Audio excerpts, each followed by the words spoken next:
Sure. Hello, new friends at the table, Turkey Talk. Welcome to Healdsburg Tribune's, Table Talk.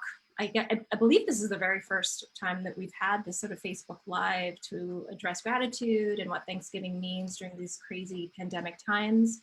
My name is Caroline Bontia. I'm the founder of Shop Local Healdsburg.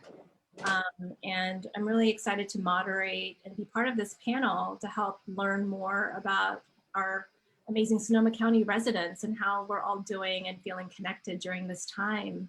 I'm here also with Raleigh Atkinson, the publisher and owner of the Tribune, who will also be helping to moderate and also steer us on course. If you're watching this live right now, I hope you're also pouring a glass of your favorite wine as well, because Dominic, myself, and hopefully Stephanie and others on the panel are also cheering and treating this a little bit like a table for what's to come for next Thursday.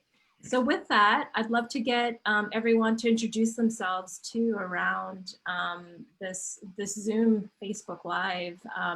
Perhaps we can go first with Katie Young of the Citrus Fair. Katie, do you want to give an introduction to yourself, and then we'll just take it from there? Sure. Thank you, Caroline. Thanks for inviting me. I'm really excited to be here, and of course, looking forward to sharing Thanksgiving next week with my family as well. My name is Katie Fonson Young. I was born and raised right here in Sonoma County, actually in Windsor before Windsor was what it is today. I spent a lot of time in Windsor and Healdsburg communities as a young child, and actually, a little known fact, I used to carpool to school with Supervisor Hopkins' husband, Emmett, and I spent a lot of fun play dates at their home ranch off of West Side Road.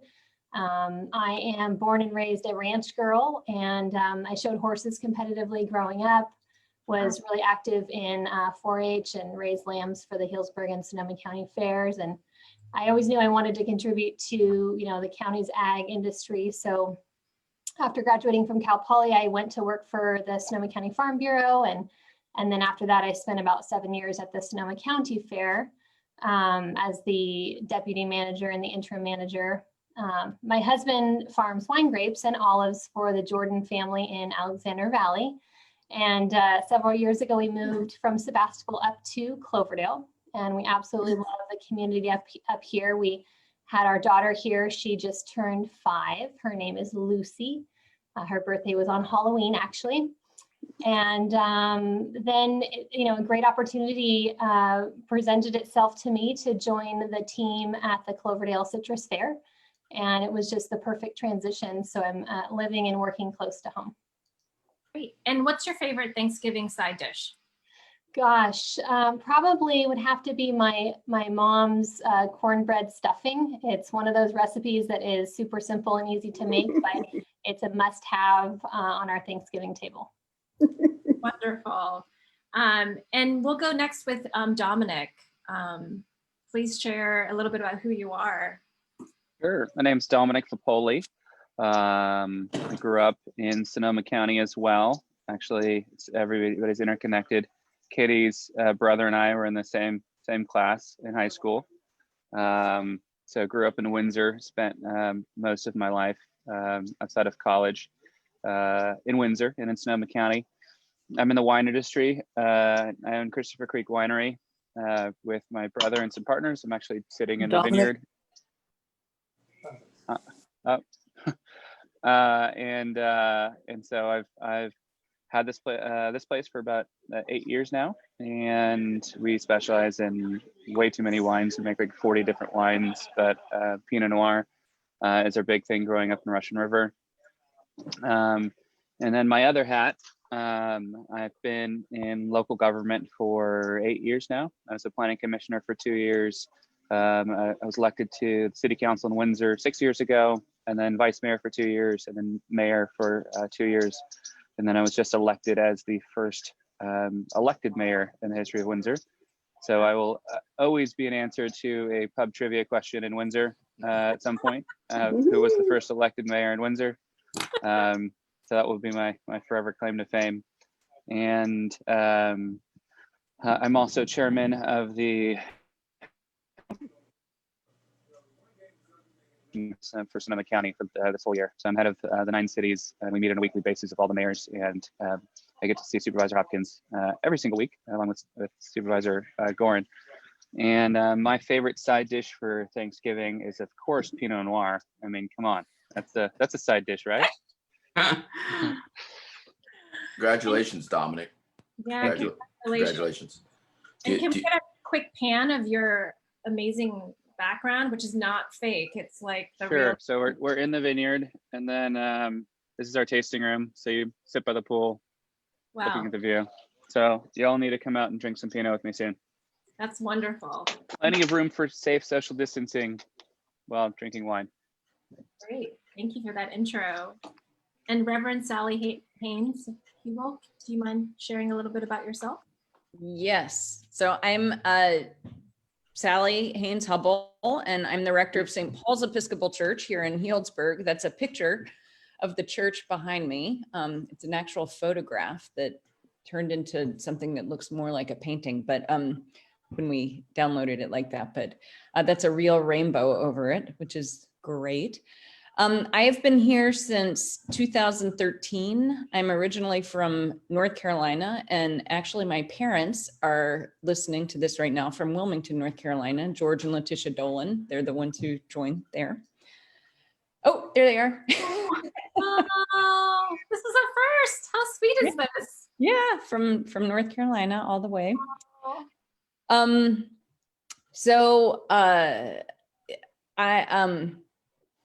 My husband and I, when we graduated, we met in college in Amherst, Massachusetts. We went to Hampshire College, and we met back in 1988. And when we graduated, we moved actually to Sebastopol, where we worked on an organic farm for a year, Laguna Farm. 2 years, actually, we were there. My husband worked on there longer than I did. I decamped and was a baker.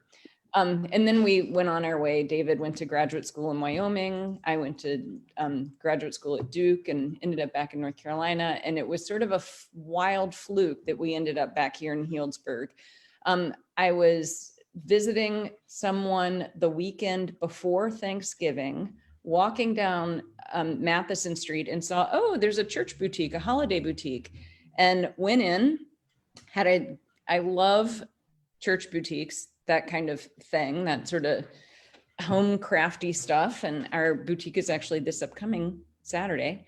But and then I went to church on the following Sunday and learned that the rector here was retiring. And so I threw my hat in the ring. I had been ordained about 3 or 4 years before that, and I was hired. And so we've been here since 2013.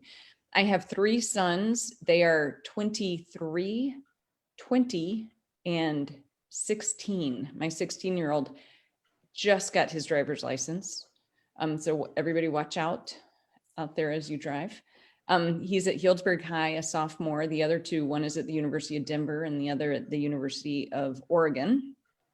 And let's see, my favorite Thanksgiving dish is also cornbread stuffing, but because I'm a Southerner, we call it cornbread dressing.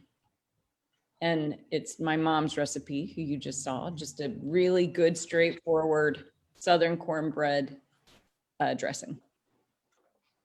So Reverend, I've got to mention just on cue, perfect timing. This is Carolina. This is my puppy. Oh, great.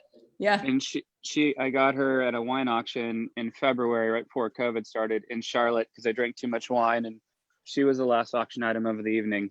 So she's actually from North Carolina as well. Excellent. And I was born in Charlotte, so maybe we're cousins.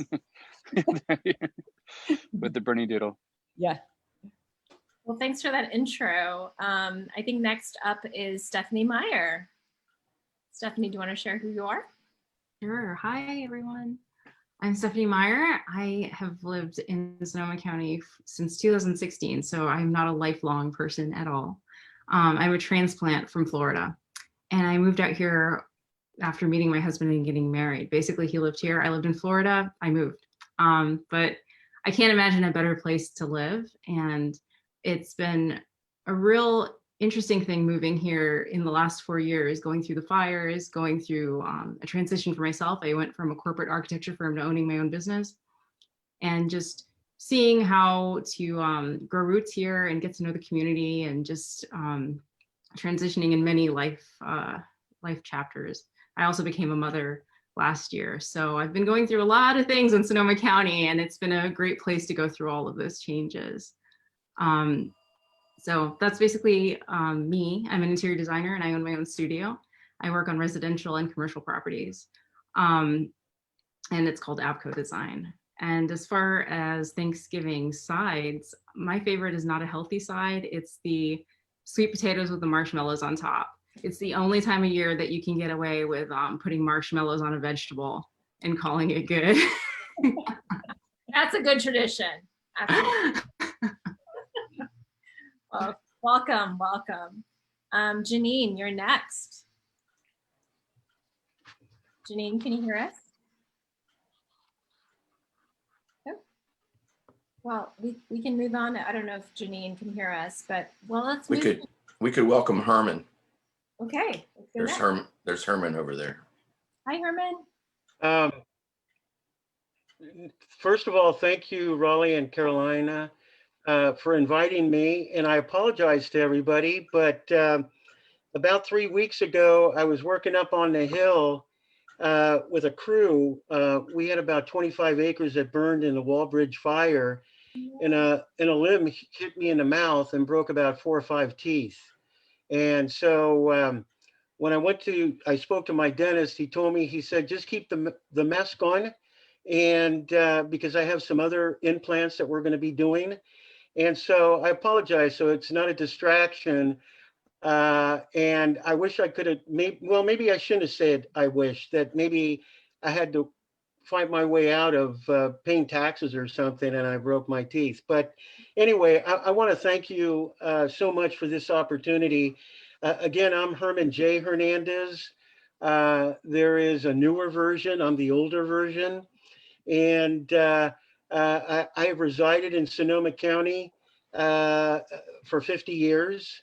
I'm 51 years old, and it's been one heck of an experience.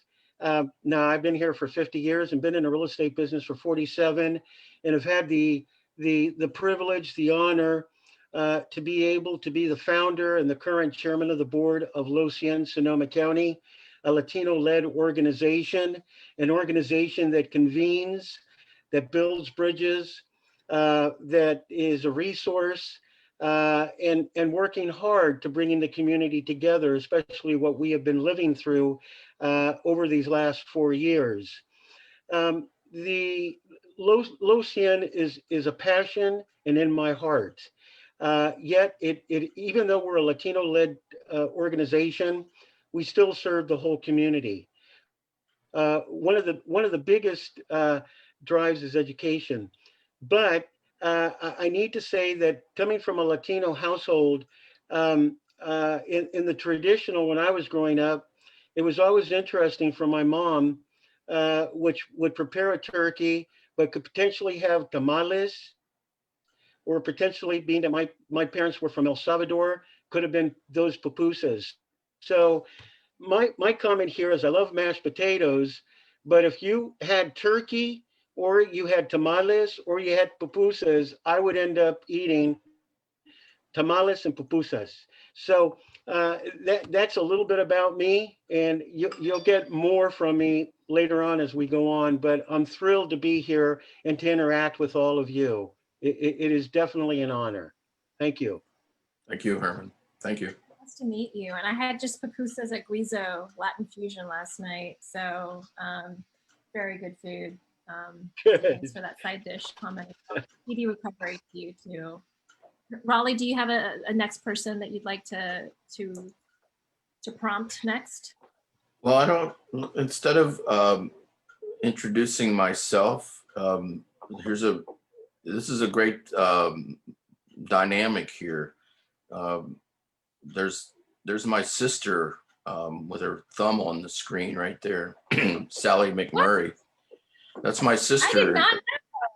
And she's sitting in Frederick County, Maryland right now. And we wouldn't, we, you know, we had many Thanksgivings together. I mean, as children, of course, and then as adults, we would bring our children together, our grandchildren of our mother. You know, I guess she's a faithful reader of my newspapers, and she found out about this Zoom, and lo and behold, here she is sharing Thanksgiving with me. Yeah. Which we never had planned, COVID or otherwise. I did visit my hometown last December, but that's a rare occasion. And then she pops up in my computer screen on my Zoom. So welcome, Sister She's a Sally. Hi. No, And are you popped up on mine. All right. Sally, are you older than Raleigh, or are you younger? So I'm both older. Okay. I'm both older and wiser. He's Okay. he's a little bit older. And funnier. Yeah, and I'm not, I mean, I hate to say this, but I just learned to be a wine drinker during this COVID period of being stuck at home. So when you said to go get wine, I went and got some wine. That's a silver lining, I guess, during COVID. Yeah. That's the first time you ever did anything I told you to do. The skills we had to pick up out of necessity. Yeah, absolutely. So that's So it. I don't know, Carolina, you want to go somewhere, but I just want to go back to the motivation for the original thought of this is, and Herman touched on it a little bit. We've all had traditions, and we've held them tightly through family and years and community.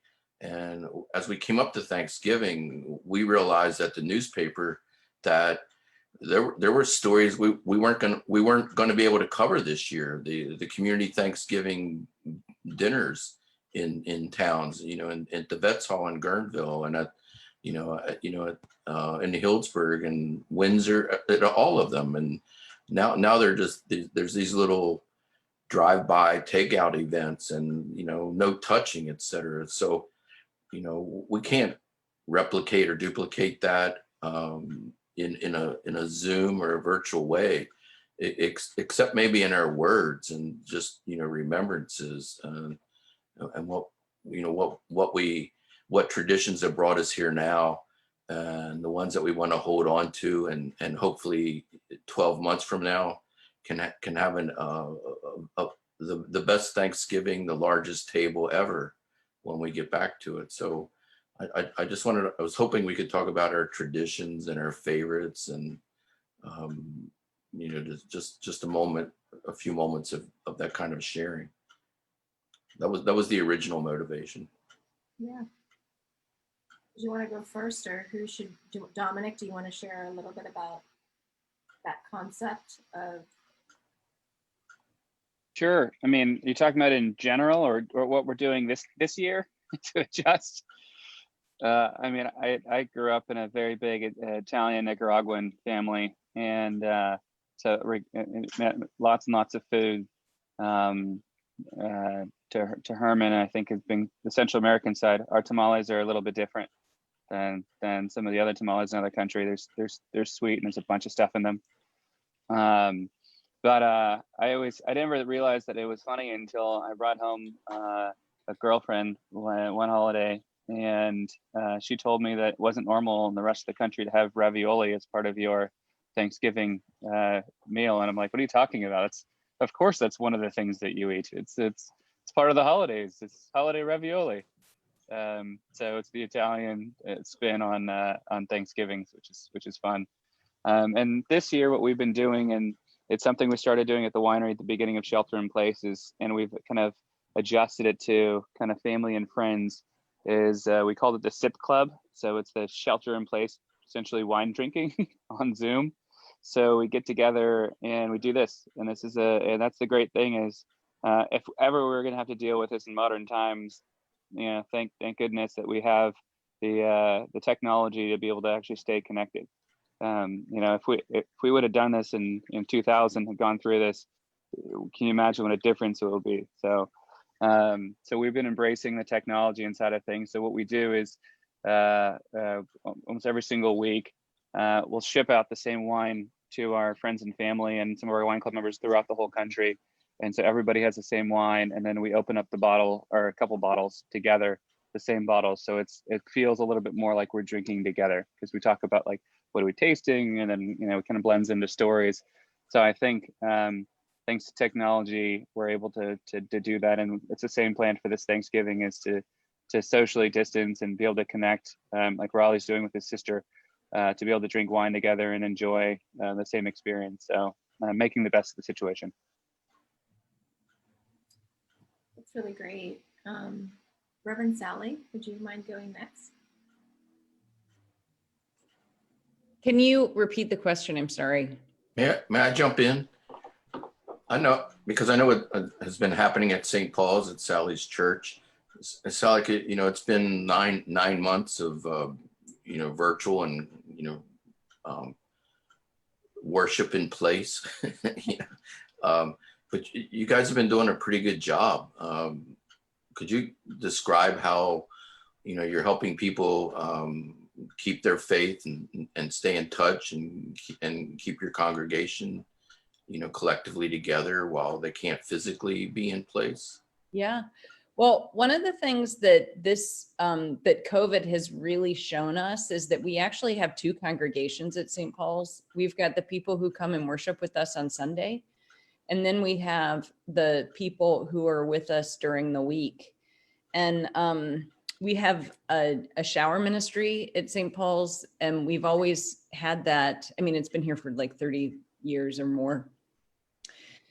And so we provide showers. We offer an opportunity for people to shower. And in order to run that shower ministry, it takes, under non-COVID circumstances, it takes 19 volunteers a week to keep that shower ministry going, which our church is only like, an average Sunday for us is like maybe 80. So to have 19 volunteers per week when we are, you know, 80 is a healthy Sunday attendance for us. That's a lot of volunteers. And so we do that with people in the community volunteering. And we had to scramble quickly in COVID, but we never missed a single week of either the shower ministry or offering the Sunday community meal. That one, we may have skipped a week or two until we sort of tooled around how we were going to be able to provide that to go. What we've done is strengthen our partnership with the city. So they provide towels for us now, so we don't have to have people laundering towels. And we took our two employees, one was a volunteer coordinator and the other our parish administrator, and put them on shower ministry pretty much, you know, for the hours that were open. So we've been able to shift around our resources, which has just been a huge blessing for me personally. And I think for those of us who are active at St. Paul's still, because it hasn't been isolating. And the people who need showers are not going away. And if anything, it's growing in terms of people living out of cars who come to us. And we average about 130 showers a month and we're open Monday, Wednesday, Friday. So the interesting thing about it is we have to work a lot harder to stay connected to our Sunday congregation than we do to the weekday congregation. We've, been doing worship online like everybody else.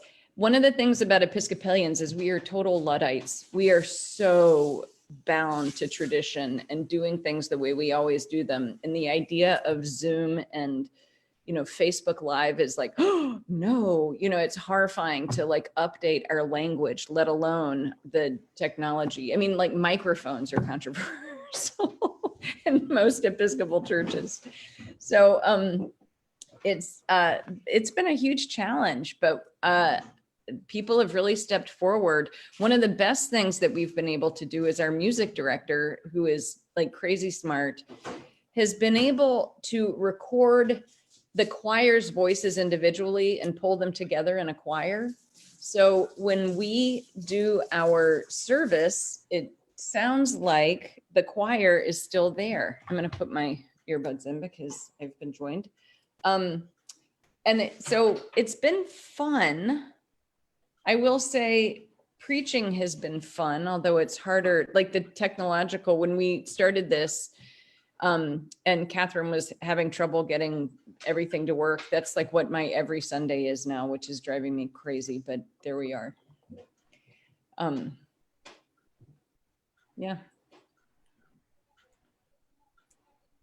Thank you for embracing technology and joining us today and sharing that piece of information. It's really humbling to know. And thank you for your service and what your church is doing for the community during this time. I think what's been really interesting with the pandemic is that it's a question of the deliberation of like the how we're connecting more than who we're connecting with, but the how, much more work. And that's been really interesting to hear from everyone. Yeah. As we're going around the panel. Well, the pandemic is really, really hard on elderly people because they're like, this is not happening for anybody who's over a certain age. And that's really, really tough. Also little children. I think those are the two extremes that are having the hardest time. I was wondering, Katie at the Cloverdale Citrus Fair, her job is to run, large public events with big crowds and community-wide celebrations. What are you doing here? Why you should be on the unemployment line or something? Huh? How are you keeping community connected, or what's happening in Cloverdale? Great question. Well, Cloverdale is an amazing community, first and foremost. I feel very blessed to be a part of it. And, due to the pandemic, as you mentioned, our business model has drastically changed. We have had to cancel or postpone 95% of our events. Luckily, we were able to have the Citrus Fair, which is our largest event this past February. But I can tell you right after Citrus Fair, all of this hit, and most fairs and events throughout California had to cancel.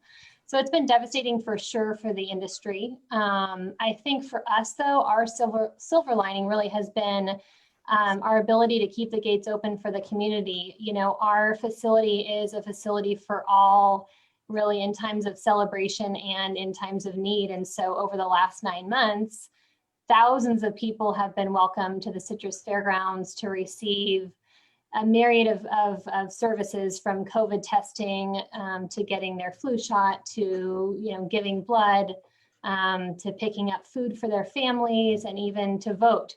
So, and also as vehicle-based events were permitted by the health department, we hosted several drive-in movies, and we did a really fun trunk or treat on Halloween for all the kids.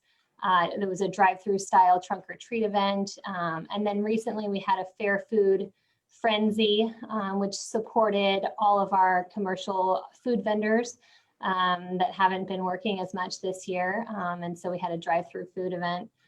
So we're just, as everyone is, we're just trying to be as creative as possible and supporting our community. We've also used this time really strategically, making some huge strides towards our emergency preparedness efforts and strengthening our infrastructure so that our facility can support, an evacuation center or wherever it can support the community in time of need. So it's been an interesting 9 months, but we're making it through for sure. So the Citrus Fair happens the President's Day weekend every February. What do you think it will look like this year? It's not going to be the traditional fair that we all know and love. The board of directors and staff have been working really hard and creatively to determine what we can do this year. We know that we want to celebrate the weekend. We don't want to let President's Day weekend go by without celebrating the Citrus Fair, because honestly, we're one of the oldest fairs in California. We have been around since, 1892, I believe it is. And so we don't want to let that tradition die. It's very important. And so what we know we can do are vehicle-based events. So we'll be doing another fair food drive-through. And then we're going to also transition to doing a lot of virtual events to keep the community involved. We know a lot of folks have been home this year making all of the creative things that they make, and we'd love to showcase those. So we're going to still have entries and have our exhibits program, but do that in a virtual way. So, Caroline, I'm turning the tables. I'm going to interview you now. Okay. What? Because I'm very curious to know what Thanksgiving was like in your childhood down under. Yeah, well, I grew up in Manila. I was born in Manila, Philippines, and I moved to Australia when I was 5. There's no such concept of Thanksgiving in Australia. So when I moved to the United States when I was 15 in the 1990s, I really liked the concept of dinner. I mean, I have this familiar thing with my family. We gather on the table. My parents love seafood. I love steak. My dad used to go prawning. We lived near the Great Barrier Reef, so fishing and coral reef, was very abundant when I grew up. And Thanksgiving is actually one of my favorite holidays that I've adopted in the United States. It's really not about Christmas for me. It's really about gathering and giving thanks. I guess I'm a very optimistic person by nature, and having lived in so many different countries and believing growing up in the American dream as an immigrant, there's a lot of things that I'm really grateful for. Just having my parents being able to reconstruct their careers and live here. And so tradition for food has always been a bit of a surf and turf. Like my sister and I have adopted the hosting of Thanksgiving, but my parents will always have some kind of whole fish, on the plate with some kind of prawns that's grilled with some rice, and some kind of like Filipino dessert with also some pecan pie and salad. So it's kind of like a very eclectic mix. I'm really sad to not see my parents this year because they're in their 70s. They're choosing to be with the grandkids. I don't have kids with my husband, who's American. So it's kind of a very different Thanksgiving this year. But I am really thankful for technology, like what Dominic mentioned. I work in the tech industry for over a decade, and I appreciate these moments, having Messenger, Facebook, and also Zoom, and that fact that we're all being intentional right now and choosing to participate in this panel, choosing to consume whatever media that we want to consume that's going to possibly affect our mood. And I'm really grateful for the opportunity that COVID has kind of brought in a strange way, which is to be a bit more intentional about how we use our time, to not maybe choose to be a bit more intentional on how we connect with our community. And this is the first time that I've spent, like Stephanie mentioned, I'm kind of a new transplant to Sonoma County, living in the East Bay for most of my 15, 20 years. It's been really humbling to see how Harvest is very much connected to the Sonoma County way of life. And that's also what Thanksgiving is about. It's about giving thanks to harvest, and the origins of that. I think that's quite empowering to see Dominic being in a winery, for me to be drinking local wine and to go to the farmer's market and connect with farmers. It's just incredible to be in Sonoma County. So I'm really grateful for that. Grateful also that we didn't have to evacuate during the fires, and Some of us didn't.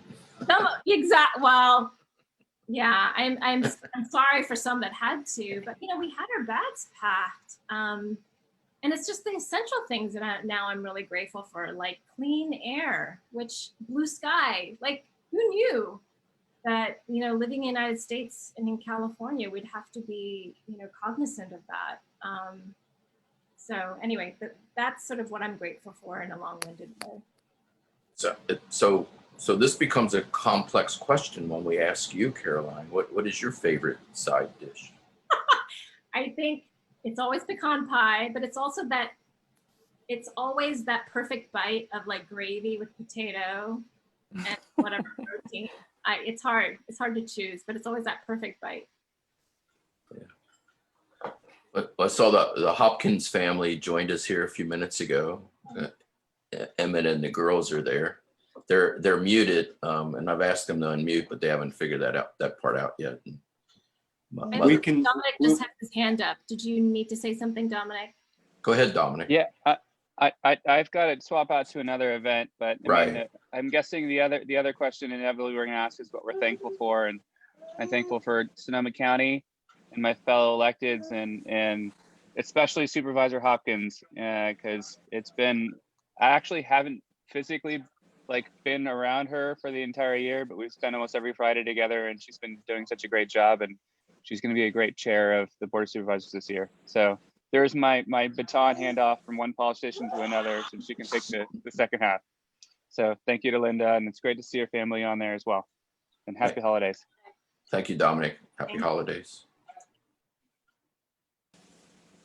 So there's people blipping on and off here. Sister Sally, are you there? Unmute Yes. for my sister. I'm here. Oh, What? different sister.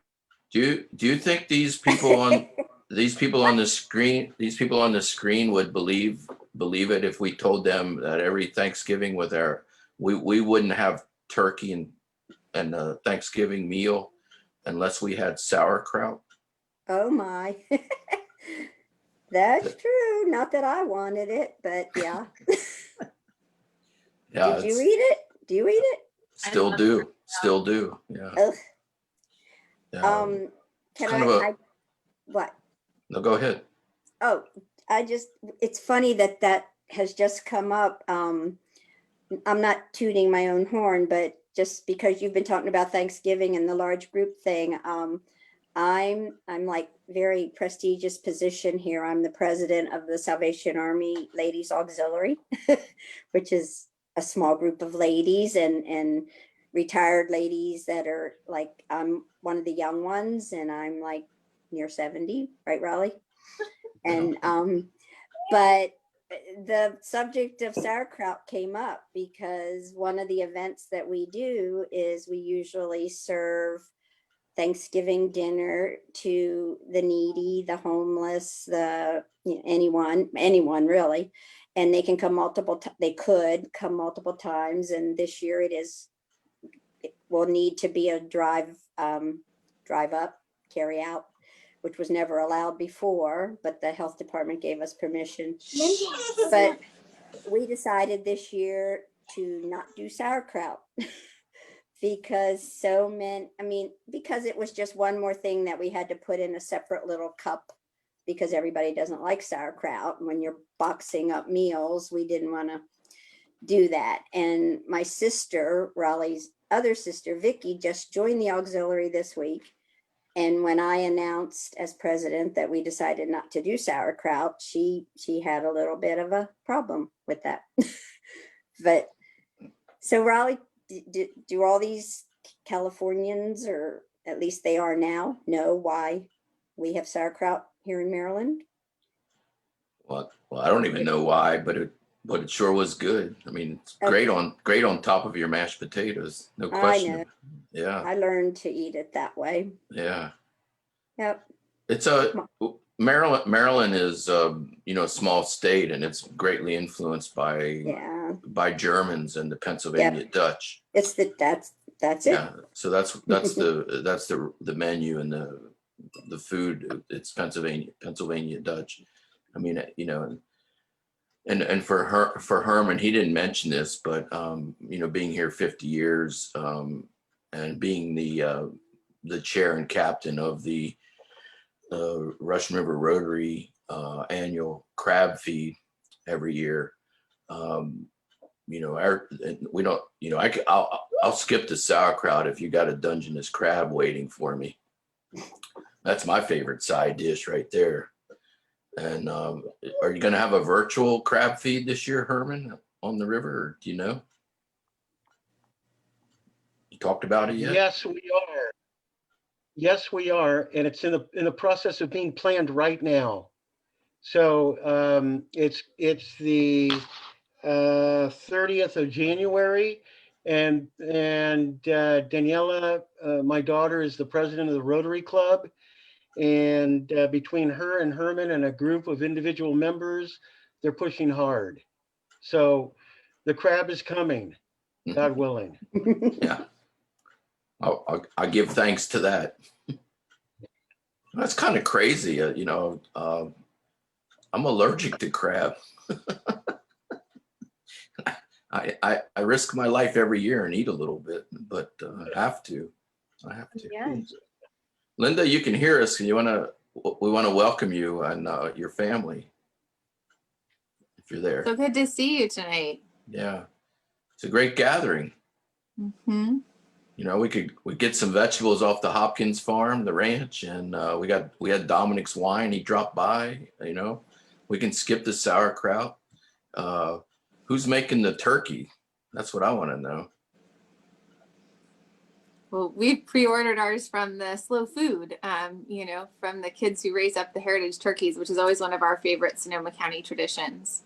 So we're never worried about having too much. We'll make soup for days and freeze the stock and make sure every part's used. Well, what will your table look like? Will the in-laws come over, or do you have to keep it smaller?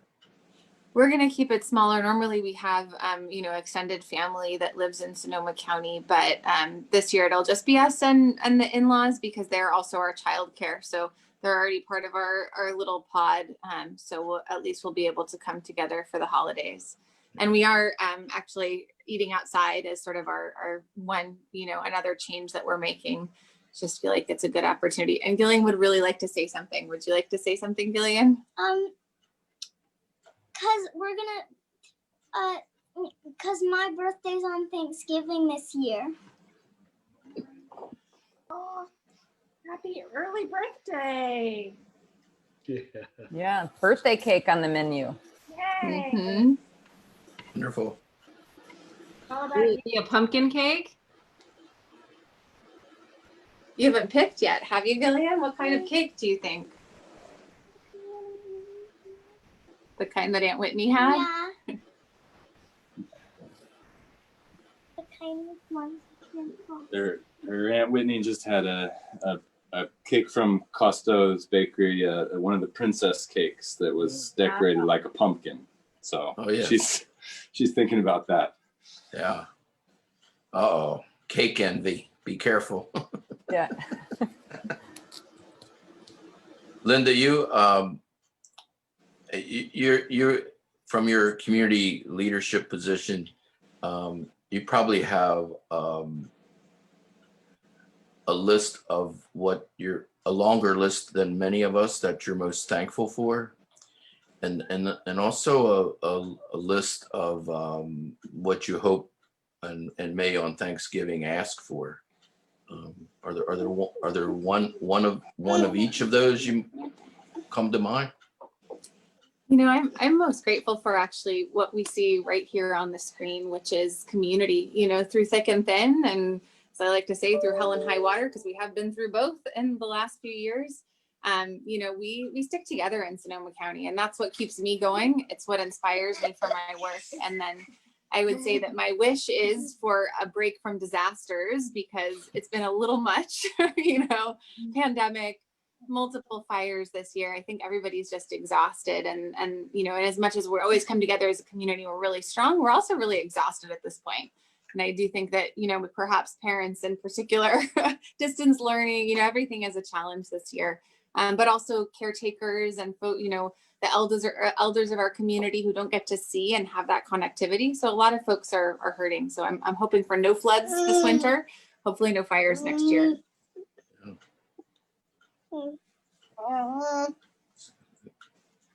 Caroline? Yeah, how about we turn the table to Stephanie, who grew up in different parts of the world as well. And a fun fact, you're part Jamaican and also have some South Indian heritage, is that right? Yes, my grandmother is Jamaican Indian. But my whole family is actually Jamaican. I am a first generation American. But my parents moved to Miami. They immigrated in the 80s. There's a lot of political upheaval in the 80s in Jamaica, and it became unsafe for a lot of the middle class. as happens with a lot of developing countries when there is someone or a group of people who are vying for power. The very rich and the very poor basically compress the middle class. And so the middle class a lot of times flees. And that's where you get your diaspora of so many different cultures around the world.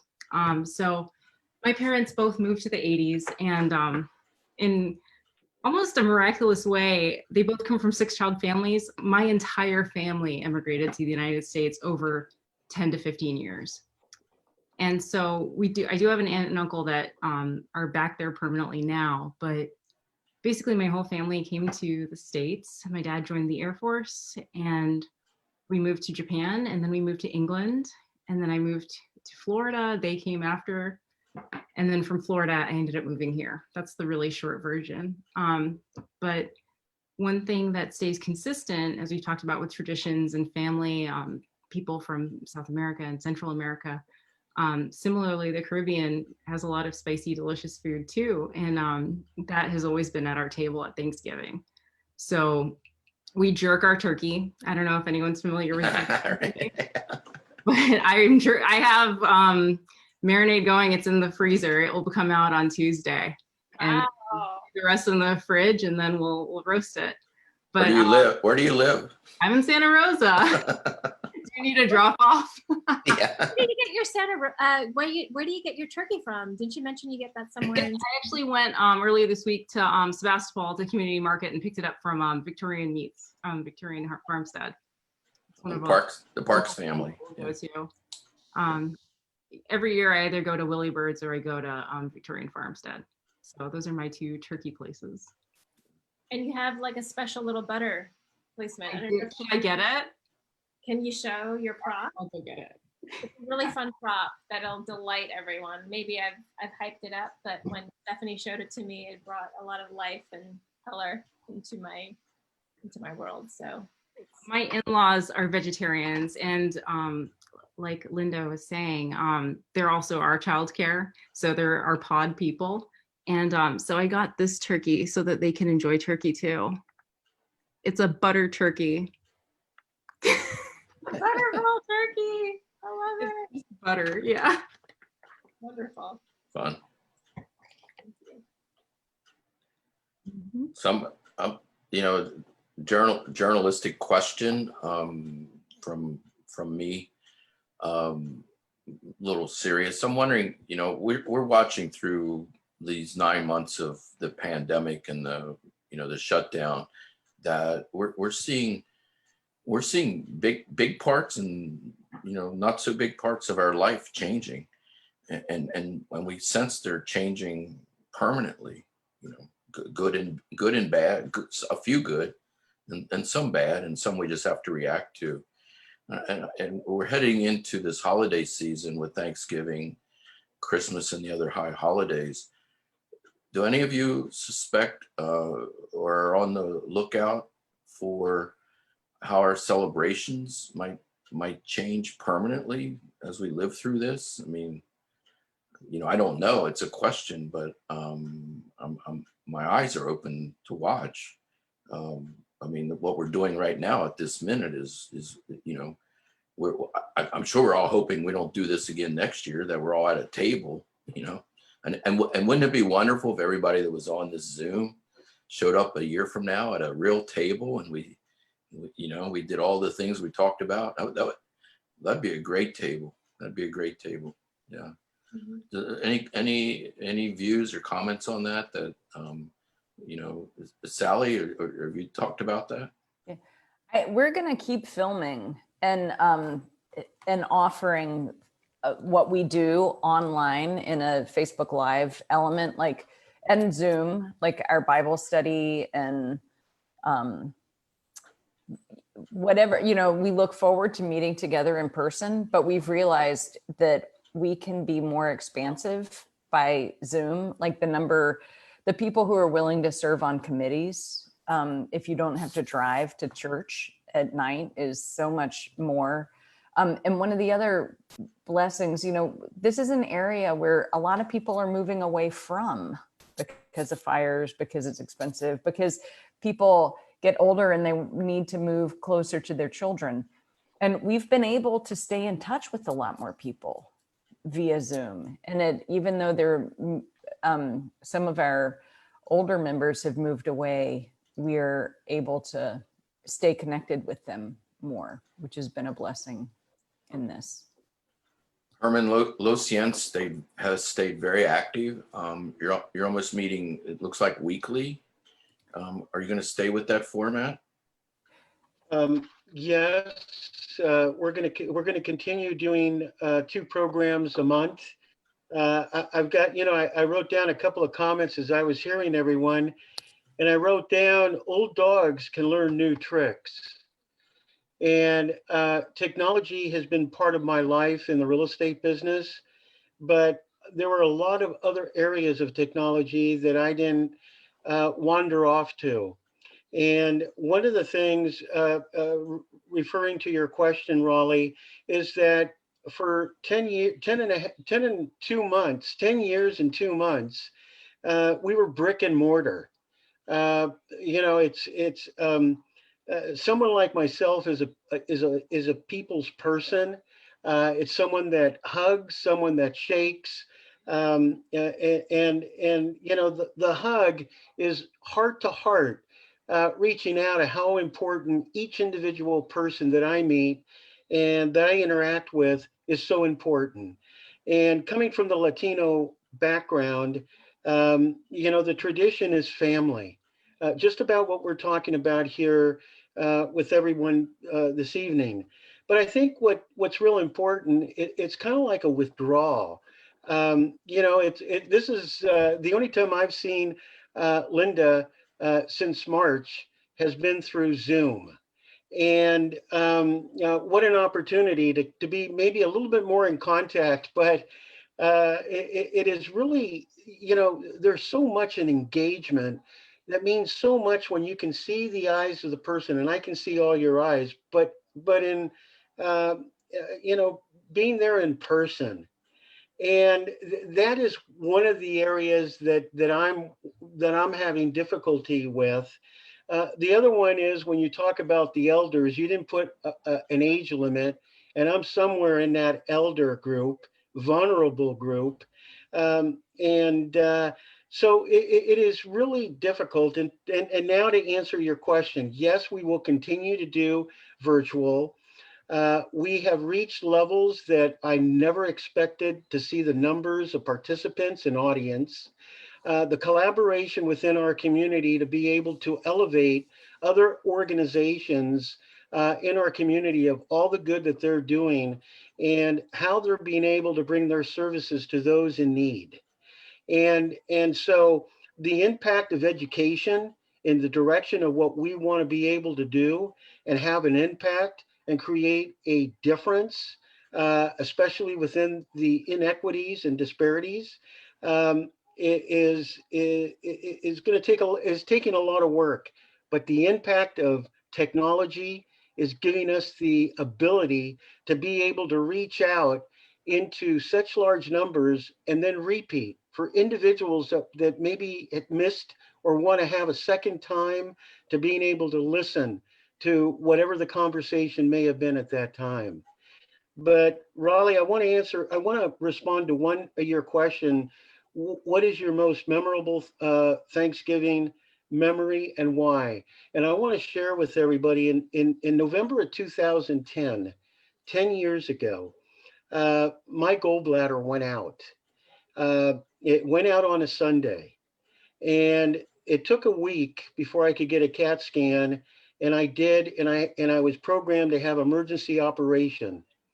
That morning, I had a heart attack, which really complicated the process. And I just want to say that I was ready. I was ready to go wherever God wanted me to. I accepted it. I'd never experienced anything like this in my life, but it didn't happen. I was given a second chance. And in that second chance, I relived. I relived to being able to come when we come together and give thanks. I thank the Lord. I thank him for the opportunity of what I've been able to give and what I've been able to put together to be able to lived through these hard times, and to be able to be a shoulder and to be able to be supportive. So I know you asked me a question, and I know that Herman, my son, would say, Dad, can you get to the point? But there's a lot of buildup with everybody that's had something to say here. And to be able to give you a virtual hug and say thank you for continuing your culture, your traditions, and definitely being able to have family and friends as much as you can together, even though at this time we need to sacrifice. And part of that sacrificing is wearing the mask and protecting those that you love. So in an indirect, direct way, Raleigh, I hope I answered your question. Yeah, very good. I want to do a little announcement here, and this would be for Janine and all of her Go Local members. On one end of thinking of giving gifts and shopping locally, and for Linda and her daughters and son, the children.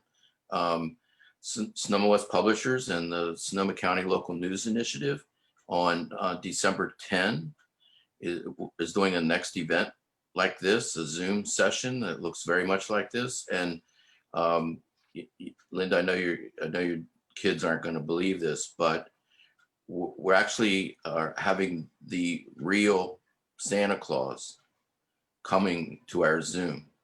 Now, he will be real, but the whole session will be virtual. So you have to kind of get your head around that. But December 10, and we're going to share local gift giving ideas. We're going to collect wishes. We're going to talk tradition again, and details to follow. And we have Go Local, and I believe 6 other local chambers of commerces that are going to join us to share what merchants have and community events, to share more community. So I'll get that plug out, and then, if you go to sonomawest.com, you'll get all the invites and info going forward. Now, I think this Zoom is going to end promptly at 5:30 in 3 minutes. I think that's how this technology works. So I'd like to ask, Reverend Sally to offer a closing for us, if we all don't mind. Yeah, well, thank you. And thank you all. Thank you for having me on this and for hosting us all and sort of making this a focus of our community conversation. I know that what I'm most thankful for this Thanksgiving and in this whole season is that COVID has really forced us to get real about what we're thankful for. And I think this has been a time of deeper conversations with a lot of people. And there's really, honestly, more to say rather than just sort of going along with how things have always been. And I think that that's a real blessing. So on that note, we talked about this before we started. I'm going to give the what we call the benediction that we often do at the end of a service, and it's really beautiful, and it's about how we live, which is, I think, what's most important.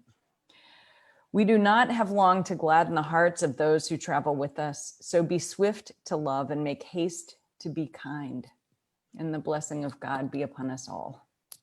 Amen. Would you repeat that, please? We do not have long to gladden the hearts of those who travel with us. So be swift to love and make haste to be kind. I first heard that from Catherine Jefferts Schori, who is the first female primate archbishop kind of the American Episcopal Church and of any Anglican church in the world. But we share these things a lot. They sort of go around, but it's one that I've definitely latched onto. Beautiful. Caroline, you want to take us away? Oh, well, thank you everyone for joining, and I'm really grateful to have heard all of your stories and for having had your time. Thank you, Reverend Sally, for closing on such a sweet, amazing note and the message. I carry So So this can be shared. It's recorded on the Hillsburg Tribune Facebook page, and it's also on the Hillsburg Tribune YouTube channel. As Caroline and I have done these in the past. I don't know if this is the third, fourth, or whatever, but the repeats of the recordings, we attract audiences that exceed 1,000 people as they watch the recordings. So your Thanksgiving wishes are all going to be, repeated and famous and spread all around the world. And I'll just give my personal thanks to each and every one of you for being part of this larger community, and all that you contribute individually, which leads to a lot of collective reasons to be grateful. So thanks to all of you, and I will be technically ending the meeting. So, Bye, everyone. all right. Take care. Thanks, Raleigh. Thank you Bye, all. Linda. Bye. Bye. Bye, Sandy. Good to meet you, Stephanie. Good to meet you as well. Bye bye. Yeah. Bye. Okay. Bye, Bev. Bye. Bye, Linda. Sandy. Good to see you. Here we go. Yeah, and you. Bye, Raleigh. Thanks Oh, for that's doing fun. this. Yeah, that's fun. Watching everybody He's flicker in Tahoe. away. He's in Lake Tahoe. Yeah, don't rub it in.